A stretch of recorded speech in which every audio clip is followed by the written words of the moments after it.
தமிழ்நாடு ஆரிய வைசிய மகாசபான்னு சொன்னால் நீங்கள் வாழ்கன்னு சொல்லணும். அன்னை கன்னிகா பரமேஸ்வரி, இது ரெண்டுத்துக்கும் நீங்கள் ஒரு கோஷம். அன்னை கன்னிகா பரமேஸ்வரி புகழ் ஓங்குங்க. அன்னை கன்னிகா பரமேஸ்வரி புகழ். தமிழ்நாடு ஆரிய வைசிய மகாசபா நன்றி. வணக்கத்திற்கு பெருமைக்கும் உரிய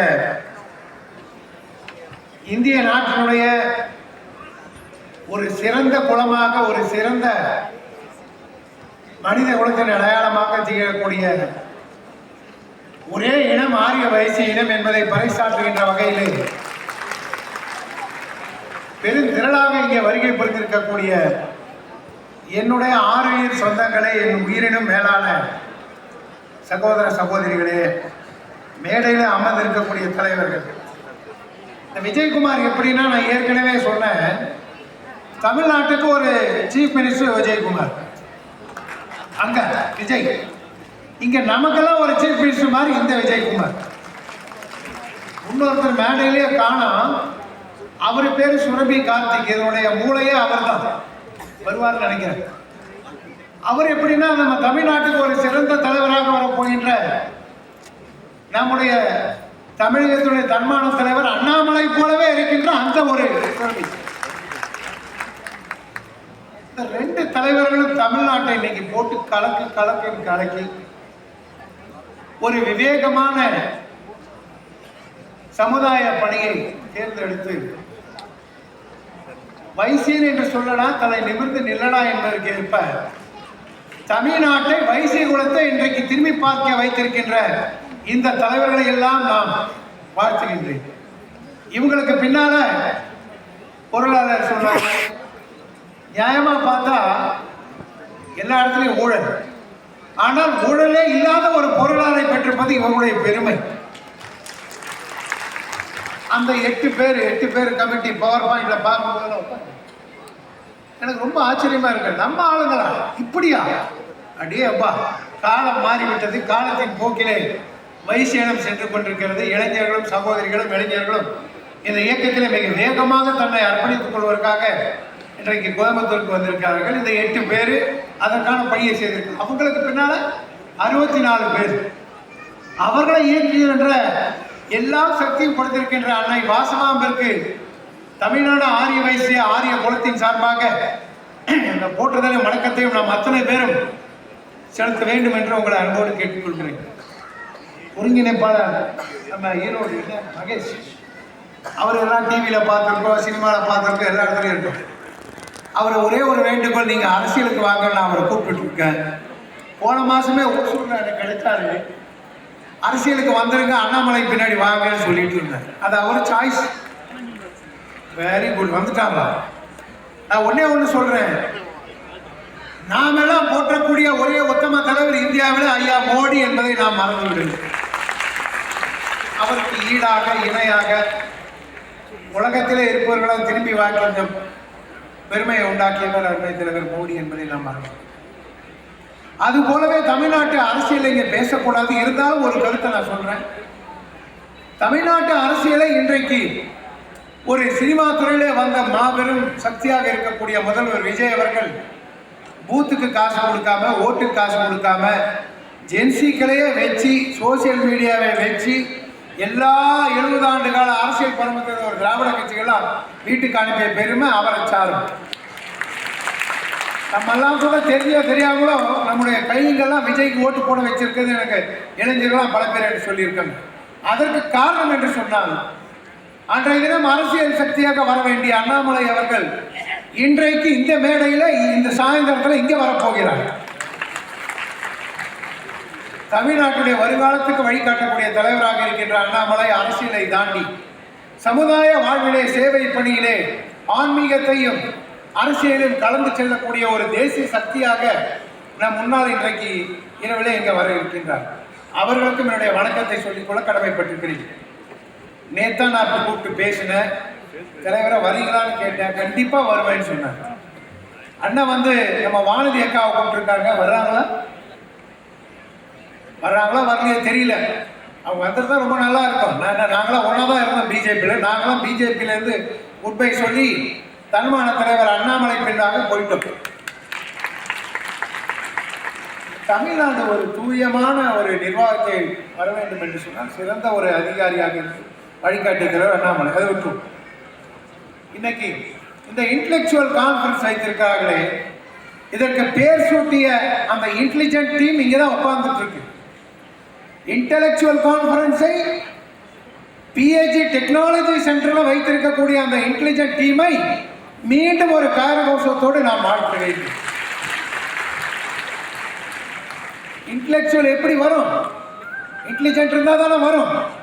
ஆக அந்த இன்டெலிஜென்ட் டீமை உருவாக்கிய பெருமை நம் தலைவர் விஜயகுமாரை சாரும். அதற்கும் அவரை நாம் பாராட்டியாக வேண்டும். ஆனால் அந்த இன்டெலிஜென்ட் டீமை செயல்படுத்தி முறைப்படுத்தி தமிழ்நாடு முழுக்க 20,000 கிலோமீட்டரை சென்று இந்த வைசியர்களை கண்டறிந்து அவர்களுக்கு என்ன செய்ய வேண்டும் என்று தீர்மானித்து, தம்பி உனக்கு தொழில் தூங்க வேண்டுமா, அறிவு வேண்டுமா, ஆற்றல் வேண்டுமா, நிதி வேண்டுமா, அல்லது நீ என்ன செய்ய போகிறாய் என்பதை தமிழ்நாடு முழுக்க பயணித்து அவர்களை கண்டறிந்து இதோ நாங்கள் இருக்கிறோம் வா என்று சொல்லி இந்த கோவை மாநகரத்திற்கு உங்களையெல்லாம் அழைத்து சிறப்பு செய்திருக்கின்ற பெருமையில் இருக்கக்கூடிய அந்த இன்டெலிஜென்ட் டீமையும் இந்த நேரத்தில் நாம் பாராட்ட வேண்டும். அந்த குழுவிற்கு தலைமை தாங்கொண்ட நம்முடைய இளைஞரணி தலைவர் அருமைக்குரிய சகோதரர் நம்முடைய சுரபி கார்த்திக் என்பதை நாம் இங்கே பாராட்ட வேண்டும். இந்த அரங்கிலே அவர்கள் அடுத்த அரங்கில் இருக்கிறார். சொல்லும் போதே சொன்னார், அண்ணா நீங்கள் போய் இனாகரேஷனில் போய் பெரியவங்களாம் பார்த்துட்டு வாங்க, நான் இளைஞர்களை பார்த்துட்டு இருக்கேன்னு சொன்னார். அவரை பாராட்டுறேன். ஏன்னா அவருடைய மூளை, இந்த குவாண்டம் கம்ப்யூட்டர்னு எத்தனை பேருக்கு தெரியுமா எனக்கு தெரியாது. இந்த குவாண்டம் கம்ப்யூட்டர்னு சொன்னால் சாதாரண கம்ப்யூட்டரோட 5000 மடங்கு வேகமாக செயல்படும். முடிச்சுக்க சொல்றாங்க, ஆனால் நான் முடிக்க மாட்டேன், 2 நிமிஷம் எக்ஸ்ட்ரா தான் எடுத்துக்கிறேன். அந்த குவாண்டம் கம்ப்யூட்டரை போல மூளை படித்தவர் நம்முடைய Surabhi Karthik. Start up India, stand up India எல்லாவற்றையும் ஒன்றாக இணைத்து பல அரங்குகளை அமைத்து இன்றைக்கு இந்த அரங்கத்தில் இருக்கக்கூடியவர்கள் அத்தனை பேரையும் ஒரு அறிவு இயக்கமாக மாற்றுவதற்கு இந்த இன்றைக்கு நடக்கின்ற இந்த மாநாட்டின் மூலமாக நம்முடைய ஆரிய வைசியர்கள் business development, industries development, knowledge development, culture development, political development அஜெண்டாவை வைத்து அன்பு தலைவர் ஐயா மோடி அவர்கள் நினைக்கக்கூடிய 2047 எப்படி ஒரு தன்னிலை பெற்ற நாடாக இந்தியாவை உருவாக்க வேண்டும் என்று தலைவர் மோடி திட்டமிடுகிறாரோ, அது போலவே இந்த ஆரிய வைசிய சமுதாயம் 2047 தன்னிலை பெற்ற ஒரு சமுதாயமாக மாற்ற வேண்டும் என்பதற்காக இந்த பணியை ஏற்படுத்தியிருக்கார்கள். இதற்காக நாம் பாராட்ட வேண்டும் என்பது அவங்களுடைய எண்ணங்களை ஒதுக்கியிருப்பதை இங்கே செயலாற்றலை காட்ட வைக்கிறார்கள். So we have to proud of this team. We have to 1000 times congratulate this team. மரியாதைக்குரிய நண்பர்களே, இன்றைக்கு ஆரிய வைசியர் சொன்னால் அவர் வியாபாரி, அவருக்கு வேற ஒன்றும் தெரியாதுன்னு சொன்னார். அந்த காலமெல்லாம் மாறி இதோ நாங்கள் இருக்கிறோம். அது ஆர்டிஃபிஷியல் இன்டெலிஜென்ஸாக இருந்தாலும் சரி, ஐஓடியாக இருந்தாலும் சரி, குவாண்டம் கம்ப்யூட்டராக இருந்தாலும், சாஃப்ட்வேராக இருந்தாலும், ஐடியாக இருந்தாலும், இண்டஸ்ட்ரியலாக இருந்தாலும், ஸ்மால் ஸ்கேலாக இருந்தாலும், மகிழாவுடைய தொழில்களாக இருந்தாலும், இளைஞர்களுடைய வருங்காலமாக இருந்தாலும், எஜுகேஷன், எம்ப்ளாய்மெண்ட், எம்பவர்மெண்ட் என்ற கருத்துக்களை மனதில் வைத்துக் கொண்டிருக்கக்கூடிய அந்த சமுதாயத்தை உருவாக்குகின்ற பணியிலே இந்த மாநாடு இன்றைக்கு முன்னெடுத்து சென்று கொண்டிருக்கிறது. அவர்களை நாம் பாராட்டி ஆக வேண்டும் என்று. அது போலவே இன்றைக்கு நான் 2 பணிகளை இந்த சமுதாயத்திற்கு, இந்த சமூகத்திற்கு இந்த தலைவர் மூலமாக சொல்லிக்கொள்ள கடமைப்பட்டிருக்கிறேன். நீங்கள் இந்த விவாதத்தை, விவேகத்தை, விஞ்ஞானத்தை, வருங்காலத்தை வகுக்கின்ற அதே நேரத்திலே 2 பணிகளை செய்தாக வேண்டும். நீங்கள் எப்படி VITO என்று இன்றைக்கு ஆரம்பிக்க போகிறார்களோ, அது ஒரு குளோபல் கம்யூனிகேஷனை உங்களுக்கு கனெக்டிவிட்டியை கொடுக்கும். அது போலவே வைசிய சமூகத்தை ஒன்றாக இணைக்கின்ற பணிகளுக்கு ஆரிய வைசிய இயக்கத்தின் சார்பாக ஒரு டிவி சேனலை உருவாக்க வேண்டும் என்று இந்த நேரத்தில் மீண்டும் உங்களிடத்தில் நான் கோரிக்கை வைத்தேன். அது வாசவி டிவியாக இருக்கட்டும், வைசியா டிவியாக இருக்கட்டும், விஜய் டிவியாக இருக்கட்டும், கார்த்திக் டிவியாக இருக்கட்டும். ஆனால் வைசியர்களுக்கு தமிழ்நாட்டின் மூலமாக ஒரு டிவி சேனலை உருவாக்குவதற்கு நீங்கள் முன்வர வேண்டும் என்று அன்போடு கேட்டுக்கொள்ள கடமைப்பட்டிருக்கின்றேன். சாதனையாளர்களை கண்டுபிடித்து விட்டீர்கள். அந்த ஸ்டார்ட் அப்பிற்கு பணம் கொடுப்பதற்கு இங்கே ஏற்பாடு செய்யப்பட்டிருக்கிறது. மிகப்பெரிய சாதனை என்பதை நாம் இங்கே பார்க்க வேண்டும் நண்பர்களே. அந்த இரண்டு என்னன்னு சொன்னால், ஒன்று டிவி, அடுத்தது somewhere only one thing I want to emphasize here.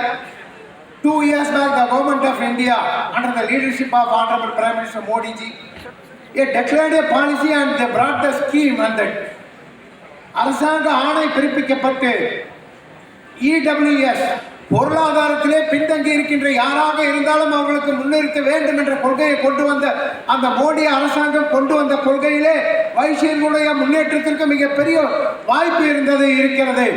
ஆனால் கடந்த ஆட்சியிலே இருந்தவர்கள் பலமுறை வேண்டுகோள் விடுத்தும் அதை செய்யவில்லை. இன்றைக்கு மத்திய அரசாங்கம் நமக்கு கொடுத்திருக்கின்ற இந்த உரிமையை பெறுவதற்கு விஜய் அவர்களும் கார்த்திக் அவர்களும் ஒரு குழுவை உண்டாக்கி விரைவிலே தமிழ்நாடு முதலமைச்சரை சந்தித்து நாங்கள் எல்லாம் பொருளாதாரத்திலே எப்படி பின்னோக்கி இருந்தாலும் கூட எங்களை வாழ வைப்பதற்கு கொடுத்திருக்கின்ற இந்த ஸ்கீமை முன்னெடுத்து செல்வதற்கு தமிழ்நாடு அரசு முன்வர வேண்டும் என்று விஜய் அவர்களை சந்தித்து நீங்கள் கேட்க வேண்டும். அதற்கான பணியை நானும் உங்களிடம் மேற்கொள்வேன் என்று உறுதியை சொல்லிக்கொள்ள கடமைப்பட்டிருக்கின்றேன்.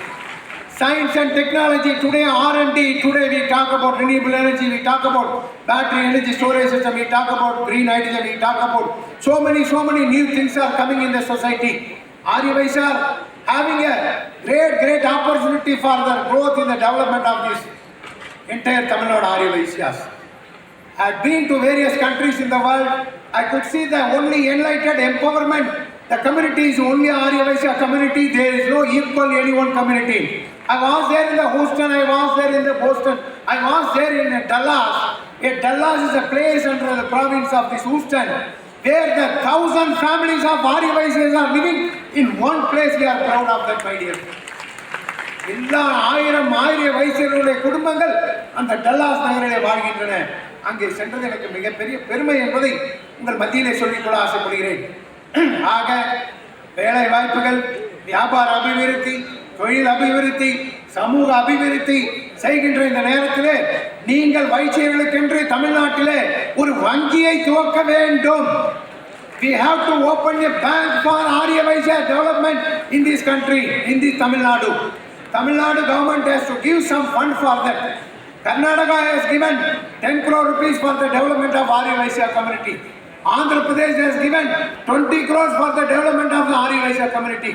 So விஜய் அவர்களை சந்திக்கின்ற போது இந்த பொருளாதாரத்தினுடைய மேம்பாட்டிற்கு வழிவகுக்க வேண்டும்.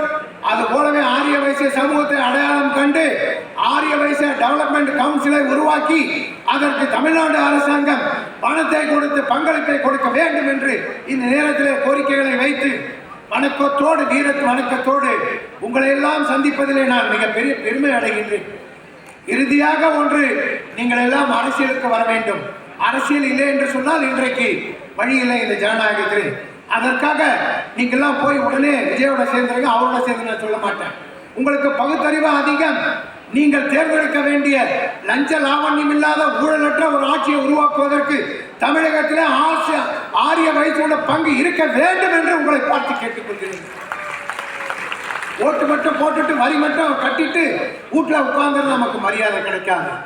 நாமும் இந்த கோவை மாநகராட்சியிலே ஏற்கனவே சொன்னேன், கார்த்திக் அவர்களோ விஜய் அவர்களோ இந்த கோவை மாநகரத்தினுடைய மேயராக வர வேண்டும் என்ற ஒரு தீர்மானத்தை நீங்கள் எடுத்துக்கொள்ள வேண்டும்.